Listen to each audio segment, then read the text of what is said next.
호세아 13장 9절부터 마지막 절까지 교독하겠습니다. 호세아 13장 9절 제가 먼저 읽을게요. 이스라엘아, 네가 패망하였나니 이는 너를 도와주는 나를 대적함이니라.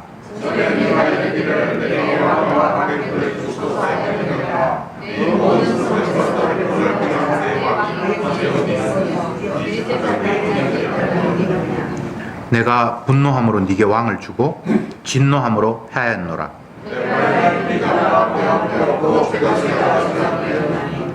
해산하는 여인의 어려움이 저에게 임하리라.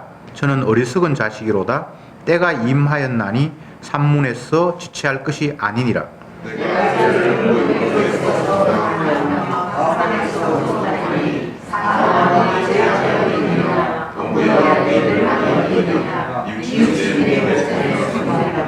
저가 비록 형제 중에서 결실하나 동풍이 오리니 곧 광야에서 일어나는 여호와의 바람이라. 그 근원이 마르며 그 샘이 마르고 그 적축한 바 모든 보배 그릇이 약탈되리로다.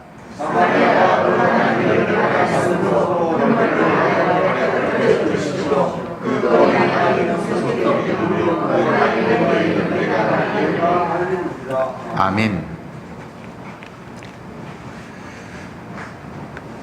호세아는 오늘 본문에서 이스라엘이 패망한 이유를 하나님을 대적했기 때문이다 라고 9절에서 말씀을 했습니다. 왜 하나님을 대적했을까? 심지어는 그들에게 도움을 주시는 분인데 그 도움 주는 자를 대적했다. 이건 상식적으로 있을 수 없는 일이잖아요. 나에게 해코지하고 괴롭히는 자를 내가 대적해서 싸우는 건 합당하지만 나에게 도움을 주는 자를 내가 대적한다는 건 바보 멍청이죠. 어린아이도 자기에게 호감을 갖는 사람과 반대로 자기를 싫어하는 사람을 알아요. 고양이나 강아지가 사람들과 같이 살 수 있는 이유는 사람들의 감정을 어느 정도 읽어요. 자기를 아끼면 그도 따르고 미워하고 싫어하면 어른거리면서 싸우려고 달려든단 말이죠. 그러면 이스라엘은 강아지나 고양이만도 지금 못한 거예요. 이렇게 이야기를 하고 보면 참 인간이 너무 누추하고 사람을 개에 비유하거나 짐승에 비유하면 짐승만도 못하다 이렇게 얘기를 하면 치명적인 욕이잖아요. 그런데 성경은 소도 임자를 알고 나귀도 주인의 구유를 아는데 너희는 모른다. 심지어는 지렁이 같은 너 야곱아, 구더기도 나오고 개가 토하였던 것을 도로 먹는 것처럼 너희들이 범죄한 것들을 다시 또 한다. 그러니 짐승보다 못하다는 이야기도 있고 짐승과 똑같다는 이야기도 있고. 왜 나를 도와주는 그 여호와 하나님을 밀어내고 대적해야 할까? 이유는 간단합니다. 멍청하기 때문에. 주님이 나에게 도움이 된다는 사실마저도 인식하지 못하기 때문에. 어쩌면 내가 원하는 걸 주님이 빼앗아 가셔. 내가 그렇게 간절히 사모했던 것들을 주님은 주시지 않아. 그래서 이스라엘 백성들은 우상에게 기도하며 섬기며 그쪽으로 마음이 빼앗겨 버렸어요. 원래 우상은 없는 거잖아요. 심지어는 자기 손으로 조각해서 만들어 놓고는 그게 신이라고 이야기를 해놓고 그 앞에 복 달라고 비는 게 현실이잖아요. 성경에 그런 이야기가 수도 없이 나와 있어요. 그게 팩트니까. 돼지머리가 어떤 능력이 있는데 그 돼지머리 앞에 복 달라고 빌죠? 만약 돼지머리가 살아서 꿀꿀거리면 기절해 버릴 거예요. 그렇잖아요. 죽어서 아무 능력도 없는데 그 돼지머리 갖다 놓고는 뭔가 내가 원하는 걸 빌고 있단 말이죠. 그것도 배우지 못한 사람이거나 무식한 사람이면 또 그러려니 하지만 똑똑한 사람, 과학자, 박사, 심지어는 우주에 로켓을 발사시키려고 하는 그 과학자들이, 박사들이 돼지머리 갖다 놓고 이번에 우주에 잘 착륙하게 해주십시오라고 그렇게 빌고 있다 이 말이죠. 여러분 이거 어떻게 이해할 수 있죠? 이만큼 인간이 모순 덩어리고 어리석은 존재들이에요. 내가 적군과 아군도 구분 못할 줄 아나? 이렇게 큰 소리 치는데 구분 못해요. 예. 구분하면 나를 도와주는 하나님을 이스라엘이 배반했겠습니까? 성경을 펼치면 동의가 너무 안 돼. 이건 아닐 것 같은데 주님이 너무 좀 심하게 이야기하시는 것 같아요. 과장된 것 같고 뻥튀기를 하실 것 같다는 생각이 자꾸 들어요. 근데 아니에요. 우리가 우리를 착각하고 있어요. 내가 세상을 잘못 보고 있고 내가 나를 착각하고 있는 거예요. 나는 전적으로 무능한 자다라는 생각을 단 한순간도 하지 않는 거예요. 내가 완벽한 사람도 아니고 능력이 대단한 사람도 아니지만 그렇다고 해서 전적으로 내가 부패하거나 타락하거나 전혀 내가 참도 구분 못하고 거짓도 구분 못하는 그런 존재는 아닐 거라고 생각을 하는 거예요. 얼추 적도 구분하고 아군도 구분하고 똥오줌은 약간은 가릴 수 있다고 스스로 생각을 하고 있는 거예요. 근데 성경을 펼쳐보면 아니에요. 너는 똥오줌도 못 가려.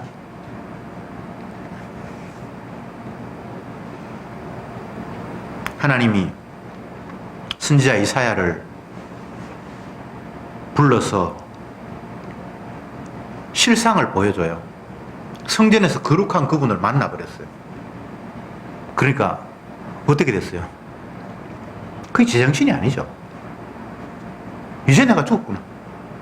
거룩하신 하나님 앞에 보니까 나는 완전히 썩어 구더기보다도 더 못하구나.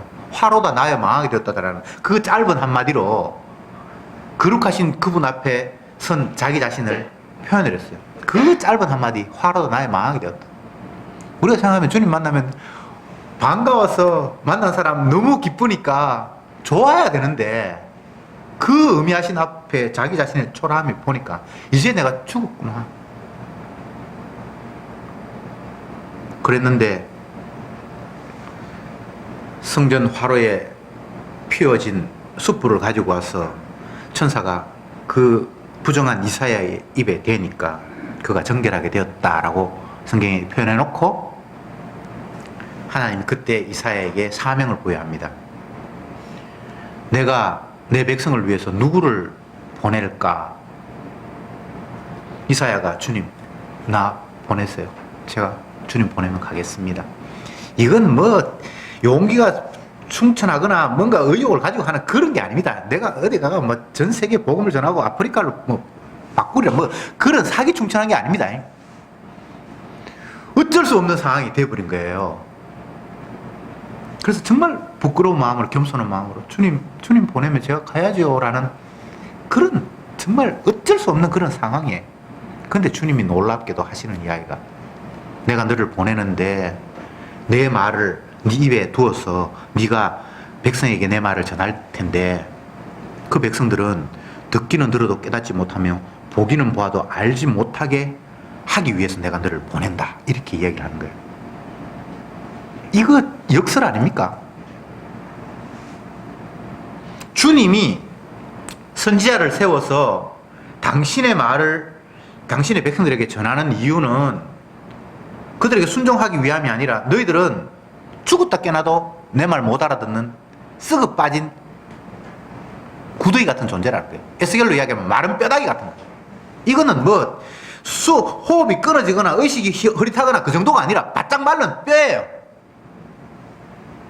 그걸 확인시키기 위해서 내가 너를 보낸다는 거예요. 여러분 전도 나가면서 이런 생각 가지고 전도하는 사람 여러분 혹시 봤습니까?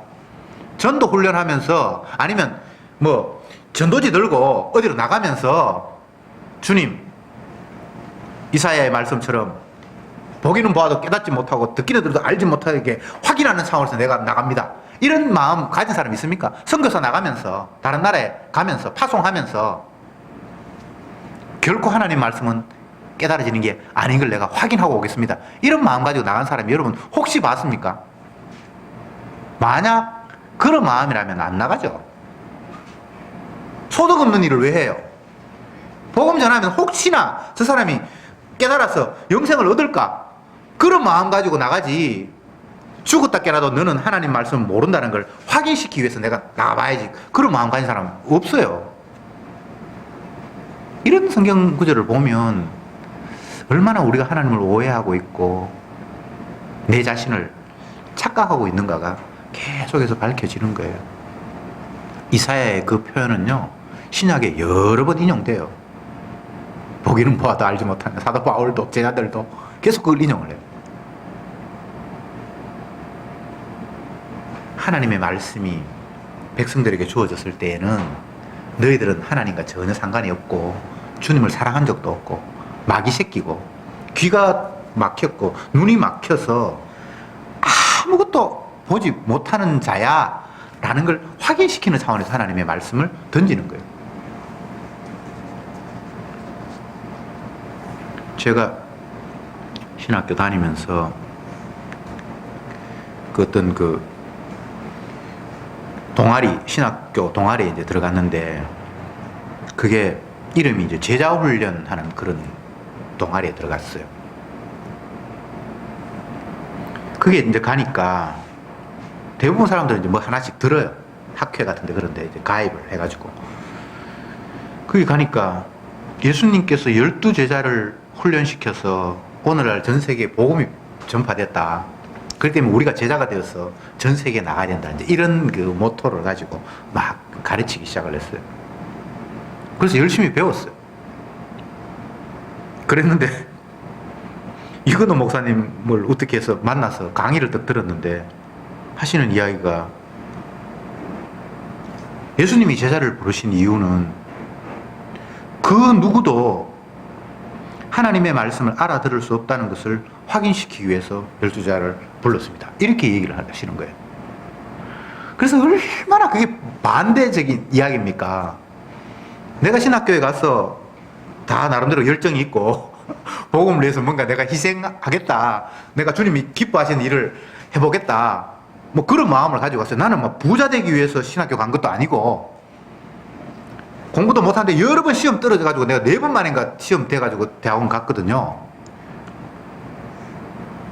그게 정말 그때는 순수한 마음이었고 내가 이거 해가지고 뭐 부자 되겠다는 그런 마음 진짜 없었어요. 주님이 복음 전하는 걸 기뻐하시기 때문에 나는 이걸 위해서 안평에 살겠다. 뭐 하나님께서 먹이시면 먹고 뭐 굶기시면 굶기고 이런 마음으로 정말 갔어. 제자훈련이라는 걸 또 해봤는데 그래 제 아들이 열심히 훈련받아서 땅끝까지 복음을 전해서 지금 내가 알고 있는 이곳까지 복음이 전해졌구나. 그래 나도 하나의 미랄이 돼야지. 그런데 또 어떤 목사님이 전혀 다른 소리를 한단 말이야. 이 목사님은 이미 그때 이제 복음 깨달았겠죠. 그 이사야의 말씀을 알았겠죠. 보기는 보아도 알지 못하게 하기 위해서 주님은 그들을 뽑았다라는 이런 식으로 말씀을 하셨는데 내가 앞에서 배운 거는 열심히 해서 뭔가 가능성을 가지고 하겠다는 거. 그리고 정반대, 뭐 비슷한 것도 아니고 끝이 조금 다른 것도 아니고 정반대 이론이 나한테 이제 확 부닥치니까 이게 얼마나 혼란스럽겠어요. 그런데 성경을 보니까 이 목사님의 말씀이 맞는 거예요. 그래서 계속해서 코 끼듯이 그 사람 강의하는 걸 안 들을 수가 없는 거예요. 신학교에서 가르치는 거는 전혀 그런 이야기가 아니에요. 뭔가 될 수 있다. 가능성을 계속 이야기하는데 이 목사님은 불가능한 걸 계속해서 이야기하는 거예요. 여러분, 이사야가 가능성을 가지고 나갑니까? 아니잖아요. 하나님이 이사야를 보내면서 희망을 가지고 보내는 겁니까? 아니잖아요. 이 백성이 얼마나 완악한가를 내가 확인시킨다라는 차원에서 보내잖아요. 그리고 이게 우리 생각하고 다르죠. 이거 말을 알았다 할지라도 우리가 돌았으면 또 우리는 가능성으로 바뀌어요. 절대 내가 불가능하다는 사실을 가지면서 살 수가 없어요. 그래서 태생부터 우리는 죄인이에요. 죽어도 나는 죽었다고 생각 안 해요. 내가 죽었는데 주님은 에덴 동산에서 추방하고 난 이후에, 선악과 따먹고 난 이후에 너는 죽었다. 에덴 동산에서 추방하고 난 뒤에 너는 내하고 상관이 없다라고 말씀을 하셨고, 어느 누구도 에덴 동산 안에 있는 사람은 아무도 없는데 우리는 우리 스스로를 죽었다고 단 한 번도 생각하지 않는 거예요. 에스겔에 나타난 마른 뼈다귀인데 우리는 우리 스스로를 마른 뼈다귀라고 생각하지 않는 거예요. 그래, 이걸 뭐 어떻게 간격을 메울 방법이 없어요. 메울 방법이 없으니까 그냥 사는 거예요. 그 메우지 마세요. 안 돼요. 안 돼요. 그런데 놀랍게도 그 안 되는 일에 주님이 개입을 하세요. 이게 놀라운 거예요. 사람은 할 수 없어요. 근데 주님이 할 수 없는 우리에게 개입을 하시는 거예요. 이게 놀라운 거예요. 만약 내가 할 수 있다면 주님의 개입을 막겠죠. 근데 그렇게 되면 주님과 우리가 상관이 없는 사람이에요. 그렇게 해서 가는 나라는 예수님이 주인공이 되는 예수님의 나라, 하나님의 나라가 아니에요. 천국이 아니에요. 만약 내가 잘해서 내 공로로 들어가 버리면 거기에는 예수님이 없어요. 예수님이 없는 곳은 지옥이에요. 근데 우리는 예수님이 없어도 상관이 없고 좋은 환경, 먹을 거 있고 쾌적한 공기 이런 것만 있으면 예수님이 없어도 상관이 없고 그게 천국이 될 수 있다고 생각하잖아요. 사람들은 돈 많고 권력 있으면 그게 천국이라고 생각하잖아요. 예수님은 상관없어요. 돈 많이 모으고 부자 되고 그러면 그 돈으로 안락한 환경 만들고 내 손으로 일 안 하고 사람들 돈 주고 부리고 이러면 행복한 삶이 될 거라고 생각하잖아요. 근데 성경은 그게 예수님이 없는 곳이 지옥이라고 이야기하고요. 너무 달라요. 언약적인 시각과 언약에서 벗어난 시각이 달라도 너무 달라요. 비슷한 게 하나도 없어요. 정반대예요.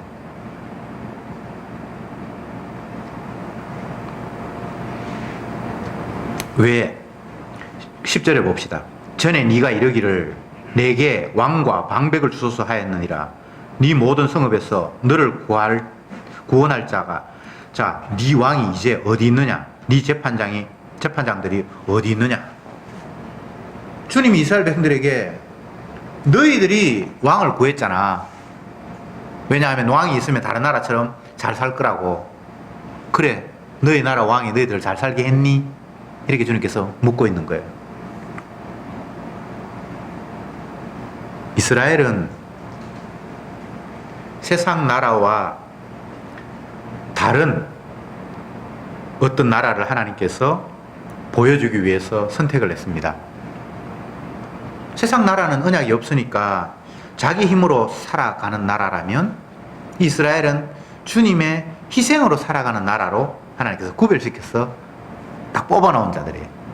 근데 이들이 세상 나라를 꿈꾸는 거예요. 세속 국가를 본받기를 원하는 거예요. 그래서 주님이 그러면 너희들 힘대로 한번 살아보라고 왕이 필요하면 왕도 주고 뭐 그냥 다 주셨어요. 근데 그 결과가 어떻게 됐죠? 오전에 앞부분에 성경 공부 시간에서 사무엘상 이제 하 넘어갔는데 결국은 다 망하는 거예요. 구약 끝까지 가도 이스라엘의 멸망으로 끝이 나요. 사람으로서는 할 수 없어대를 주님이 보여주시는 거예요. 이게 남의 이야기가 아니고 우리의 이야기예요. 여러분 아무리 발부둥 쳐도 우리가 뭐 신앙생활을 하거나 주님 말씀에 순종하거나 하나님이 기뻐하실 만한 무엇을 우리가 드리거나 할 방법이 없어요. 그래도 뭐 교회 나오면 하나님 기뻐하시겠지. 안 돼요. 교회 나와도 엉뚱하게 생각하는데요. 하나님 내 아쉬움 들어주세요. 오늘 내 나왔잖아요. 이 더운데 놀러 갈 일도 있고 뭐 사업상 뭐 바쁘고 뭐 많은데 내가 나와줬잖아요 라고 주님하고 흥정하고 거래하려고 하는 마음이 우리에게는 또 사기터요. 어떻게 해도 순수함이 없어요. 내가 진짜 기쁜 마음으로 하나님께 헌금하겠습니다. 그렇게 하면서도 헌금했으니까 뭐가 좀 하나님께서 내게 물질을 주시겠지. 인간은 이걸 벗어날 수가 없어요. 그런 생각 안 해야지 백날 하면 할수록 더 이면에는 이런 생각 안 하니까 하나님께서 나에게 순수하니까 또 복 주겠지. 이건 뭐 어떻게 바꾸거나 할 수가 없는 거예요. 바꾸지 마세요. 안 바뀝니다. 예, 죽었다 깨나도 우리는 그냥 아담이에요. 먹든지 마시든지 나를 위해서요. 먹든지 마시든지 주를 위해 살아라는 그 말은 반대로 너희들은 먹든지 마시든지 니밖에 생각 안 한다라는 걸 고발하는 이야기예요. 할 수 있어요? 안 되죠. 모친이 제주행터에서 나는 자생적으로 내 스스로가 신이 되어 있는데 내가 신이니까 나를 섬겨야지 다른 누구를 섬긴다는 건 있을 수 없어요. 전략상 내보다 좀 더 강한 것 같으니까 그 밑에 굴복하기 위해서 순종하는 척하지 힘이 있으면 우리가 그를 짓밟아 버리죠. 그래서 하나님과 우리의 관계가 그런 거예요. 내보다 더 센 것 같으니까 작전상 내가 그 앞에 아부하는 거예요. 머리 숙이는 거예요. 그러나 이스라엘 백성들이 주님을 대적했듯이 내 뜻대로 안 해주면 하나님이고 나발이고 다 그냥 발로 차버리는 거예요. 성전이고 뭐고 만식이고 상관없어요. 이스라엘 백성들이 절기를 잘 지킨 것 같죠? 11개 보세요. 저 뒷부분에 가면 이들이 유월절을 그동안 제대로 지킨 적이 없었더라. 그렇게 나와요. 11개 시대가 출애굽부터 유월절 주님께서 이야기하셨는데 11개 시대 가면 세월이 엄청나게 흘렀잖아요.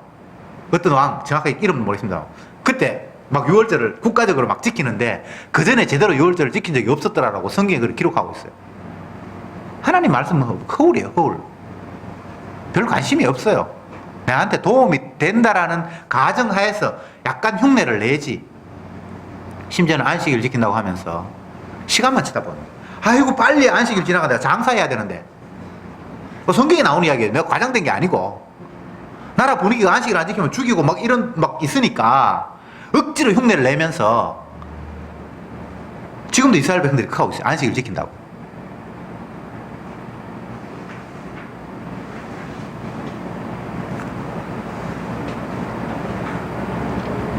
11절에 봅시다. 내가 분노함으로 네게 왕을 주고 진노함으로 폐하였노라. 왕을 구했는데 하나님 왕을 주셨어요. 그러니까 자기 기도 응답하셨다고 박수 치면서 좋아했죠. 근데 하나님이 기뻐서 준 게 아니고 뭐라고 되어 있습니까? 분노함으로 네게 왕을 주었다. 왜 하나님이 분노하죠?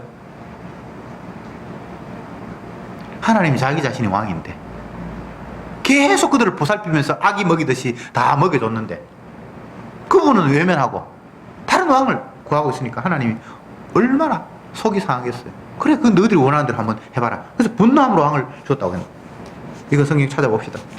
사무엘 우리가 다 봤는데 뭐 다시 잊어버렸습니다. 사무엘상 8장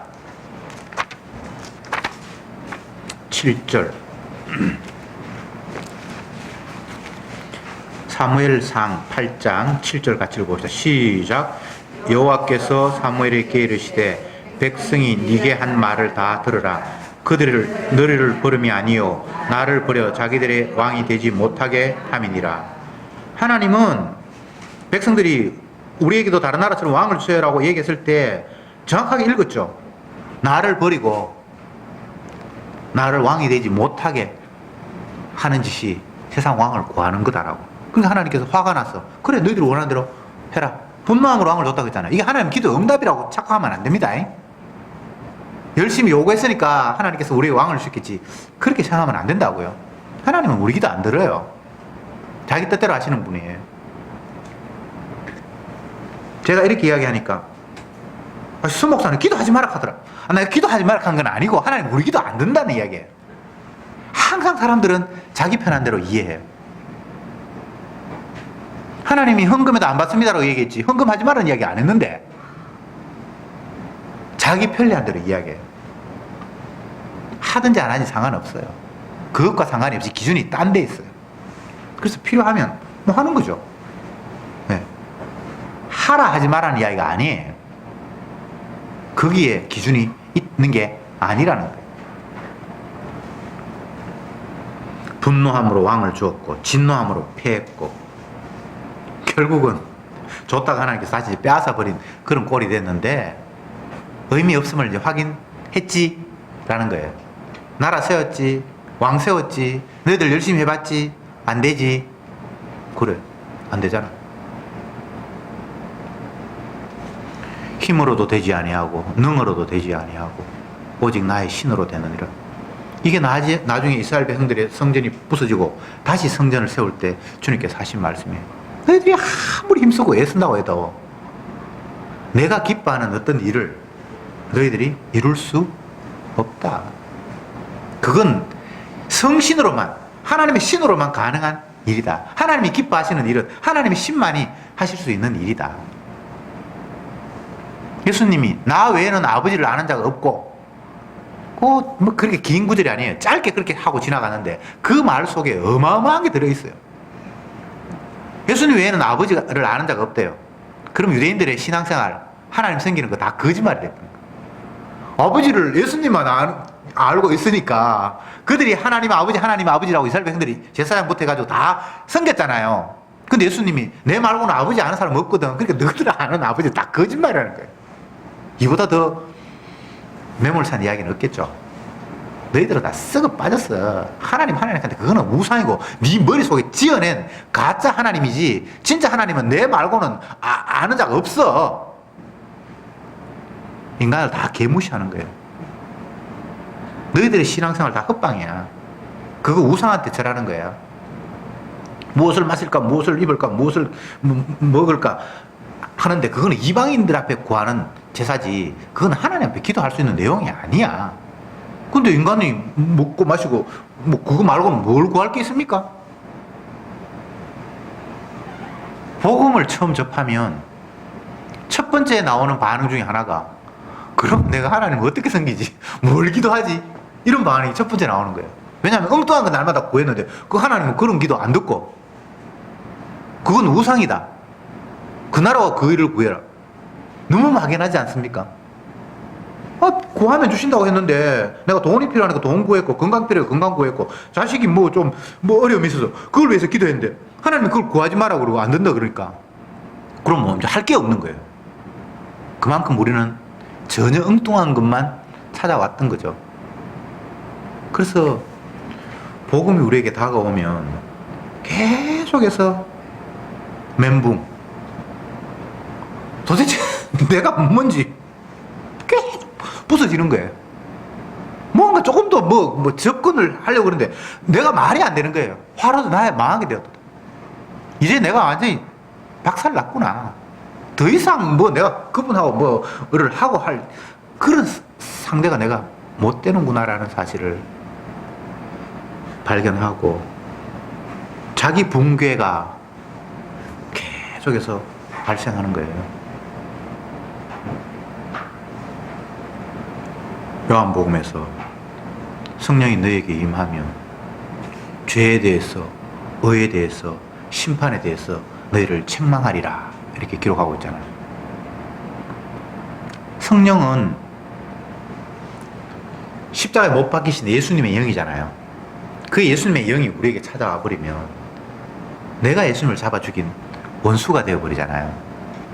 그렇게 되어버렸을 때 내가 아는 의, 죄, 심판 이런 개념 자체가 다 헛방이라는 사실이 깨달아진다는 거예요. 우리가 아는 의, 죄는 선악적인 개념이죠. 내가 착한 일을 했고 하나님이 기뻐하시는 만한 일을 했으니까 이거 의가 되고 반대로 하나님이 싫어하시는 일을 내가 했으니까 죄가 되고 이렇게 생각을 하는데 성령이 찾아오면 그 선악적인 개념이 아닌 내가 바로 예수님을 십자가에 못 박아 죽인 죄인이 되어버린 거예요. 그가 찔리면 우리의 허물을 인하며 이렇게 됐으니까 주님의 피 흘리심이 내 때문에 흘린 피가 되어버리니까 이게 선악 개념 자체가 없고 나는 그 앞에 이유도 없이 그냥 죄인이 되어버린 거예요. 그래서 내가 그동안 알았던 죄 개념, 의의 개념에 대해서 책망하시는 거죠. 네가 뭘 했어? 의롭고 개코나.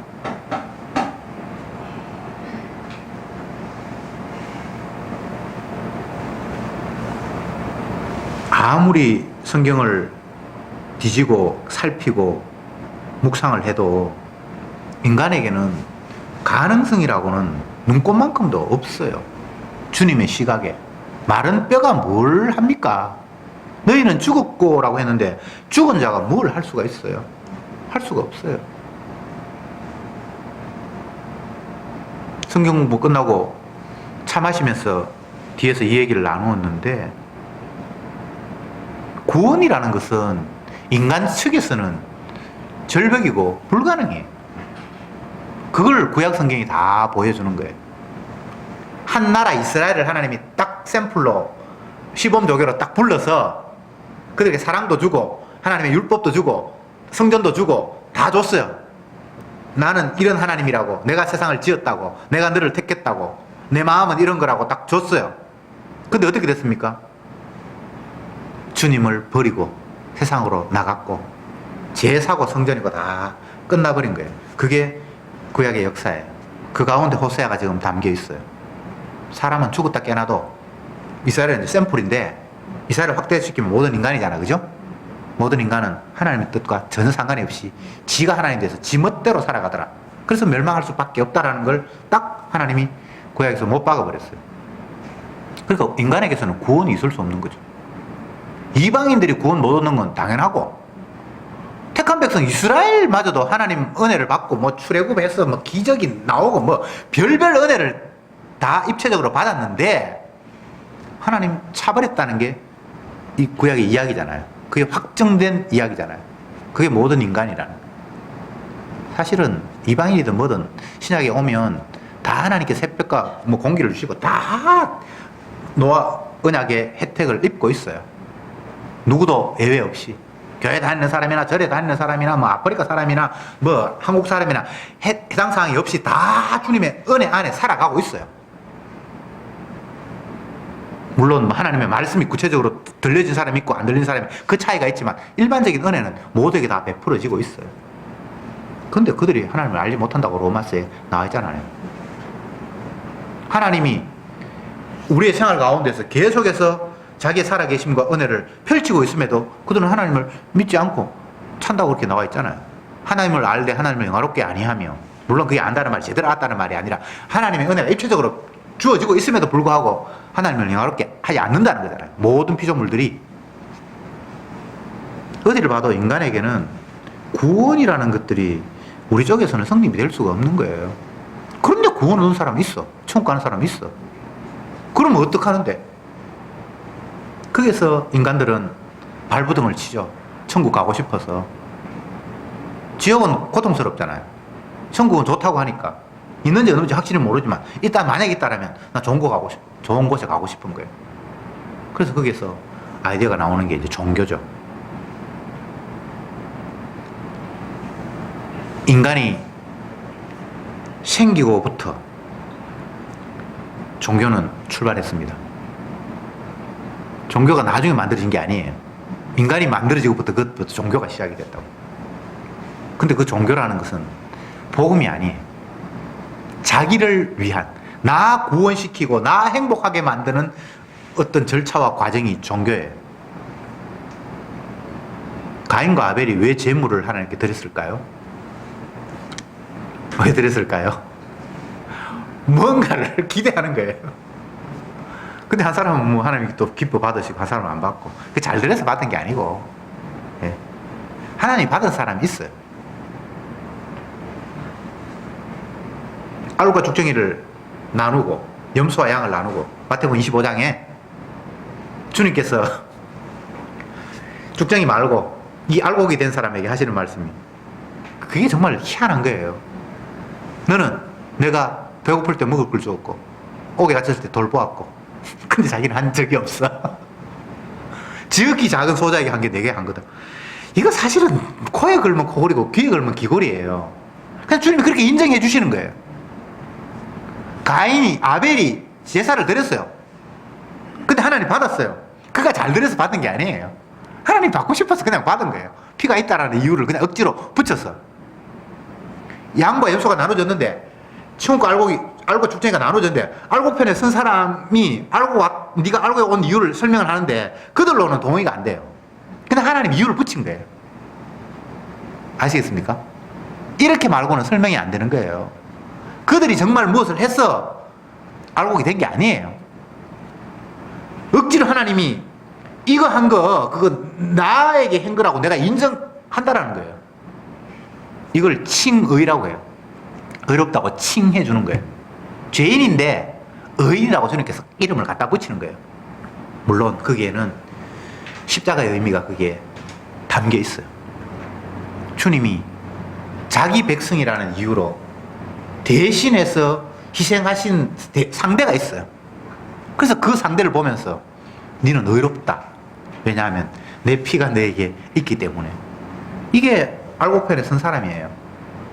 본인의 입장에서는 아무리 이해를 하려고 해도 내가 주님을 위해서 뭔가 한 게 없고 이쪽 편에 올 이유가 없어요. 근데 주님이 인정하시는 거예요. 그런 식의 구원 말고는 다른 게 없어요. 중간에 차 마시면서 한 이야기를 다시 정리를 하면, 누구도 구원 못 받는다라는 사실을 이스라엘 백성들을 대표해서 보여줬잖아요. 신약도 마찬가지죠. 12제자를 뽑아서 제자 훈련 시켜서 천국 전 세계를 복음 전하는 게 아니고, 구약의 이스라엘 백성들보다 더 엄청난 은혜를 받은 게 12제자들이잖아요. 복음 자체를 보면서 살았잖아요. 복음이신 예수님 자체를 보면서 살았잖아요. 근데 예수님을 배반하고 떠나버렸잖아요. 그래서 인간은 안 된다는 걸 최종적으로 확인시켜 주셨잖아요. 그렇게 해놓고 구원 얻을 사람은 아무도 없다라고 주님께서 말씀해놓고, 다 마른 뼈밖에 없다라고 말씀해놓고, 돌감람나무예요. 참감람나무가 아니고. 근데 참감람나무이신 예수님이 돌감람나무에게 툭 접붙여서 자기의 진액이 그에게 가서 그를 참감람나무로 바꾸는 거예요. 그래서 구원이 발생하는 거예요. 다른 방법으로 구원 없습니다. 돌감나무인 내가 나는 돌감람나무야, 참감람나무에게 접붙여야 돼, 참감람나무 저기 계시네, 나 접붙었어요. 그런 방법이 없어요. 지는 지가 돌감람나무인 줄도 몰라요. 지가 죽은 줄 몰라요. 마른 뼈인 줄도 몰라요. 그런데 생명 되시는 그분이 찾아오셔서 툭 붙여서 생명을 주시니까 내가 그동안 죽은 자였구나를 그제서 깨닫는 거예요. 그런 식으로만 구원이 일어나요. 그래서 인간의 어떤 모습도, 종교적인 발부동도 다 그건 헛된 일이에요. 내가 기도했어, 금식했어, 열심히 성경 공부했어, 아무 상관없어요. 그렇게 해서 돌감람나무가 참감람나무가 되는 방법은 없어요. 그리고 돌감람나무가 성경 읽어봐야 똑같은 그런 안목에서만 답이 나와요. 그들이 열심히 기도하고 헌금하고 뭘 해도 언약적인 관점이 아닌 자기 욕망, 선악적인 관점에서 뭔가가 펼쳐지기 때문에 그건 하나 안 하나 아무런 상관이 없어요. 생명나무가 없는 지옥에서 스카이 콩콩을 하고 별별 짓을 다 해도 거기는 생명이 없음이 그냥 영역이 아예 달라요.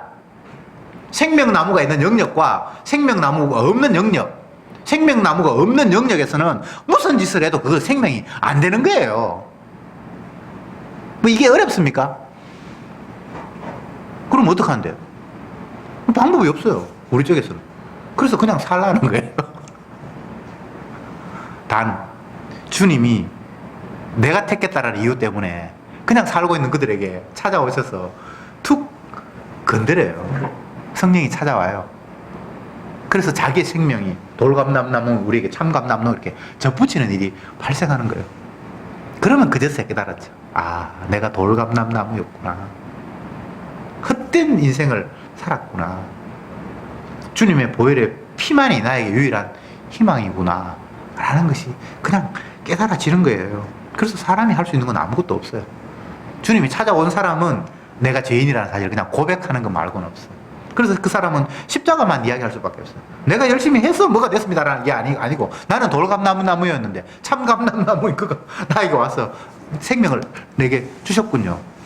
그걸 다른 말로 하면 십자가의 피가 나를 의롭게 하셨습니다. 당신의 대신 희생이 나를 죽음에서 건졌군요 라는 그 고백을 그냥 무심코 그렇게 툭 튀어나오는 거예요.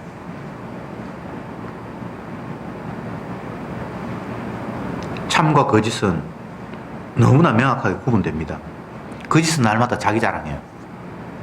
거짓은 내가 깨달아서 이제 열심히 하고 그렇게 해서 내가 복 받았습니다. 어쨌든 자기 자랑을 해요, 거짓은. 근데 진짜 주님 앞에 은혜 받은 사람은 그냥 죄인이라는 이야기밖에 안 해요. 십자가의 피 말고는 자기에게는 소망이 없다고 이야기하는 거예요. 그게 사도 바울이 전한 복음 아닙니까? 나중에 성령 받은 제 아들의 전한 메시지 아닙니까? 다른 거 없어요. 열심히 합시다. 한들 뭐 하겠습니까? 하지 말라는 이야기를 제가 하는 거 아닙니다. 해가 소용없다 그러니까 안 하는데, 주님이 시키면 안 할 수도 없어요. 예. 사도들이 자기의 행하는 일로 하나님이 영광을 받을 수 없다는 사실을 알았지만 열심히 뭔가를 해요. 떠밀려가지고. 그래서 열심히 하고도 이건 내가 한 게 아니다로 이상한 소리 하고. 성전 미문의 안전병에게 나사렛 예수 이름으로 일어나 그러라 그러놓고는 내가 한 게 아닙니다라고 얘기를 하고. 자기 한 게 아닌 거 맞아요. 어떻게 자기가 안전병을 일으킵니까? 그냥 성도는 이렇게 끌려다니는 거예요. 뭐 주님이 우리를 밀어서 나도 모르게 그곳에 갔는데 이건 내가 내 힘으로 온 게 아니고 주님께서 나를 밀어 세웠고, 그래서 내가 한 건 아무것도 없고 그냥 나는 내대로 살았고, 뭐 이리 되나 저리 되나 그냥 사는 대로 살았을 뿐이에요. 평생을 그렇습니다. 내 의지를 가지고 내가 이것만은 꼭 해야지 그렇게 해서 될 것 같으면 예수님이 십자가 피 안 흘리셨죠. 그래서 우리는 우리의 갈 길을 갈 수밖에 없어요. 어리석은 양이어서 각기 제 길로 가는 거 말고는 다른 방법이 없어요. 주님이 말씀하시기를 너희는 양 같아서 각기 제 길로 갔거늘 이렇게 말씀하셔놓고는 이제는 정신 차려서 너희 멋대로 가지 말고 내 뜻대로 가 이렇게 말한 적이 없어요. 평생 우리는 제 갈 길로 가는 거예요. 그런데 목자이신 예수님이 때로는 우리를 지팡이와 막대기로 때리고 강제로 끌어서라도 내 갈 길로 가는 걸 버려두지 않고 생명의 길로 인도하시는 거예요. 이게 주님의 말씀이에요. 성경 보면서 여기서 자꾸 희망을 찾으려고 생각하지 마세요. 절대 희망 없습니다. 우리에게는 안 된다는 이야기를 계속해서 써놓은 거예요.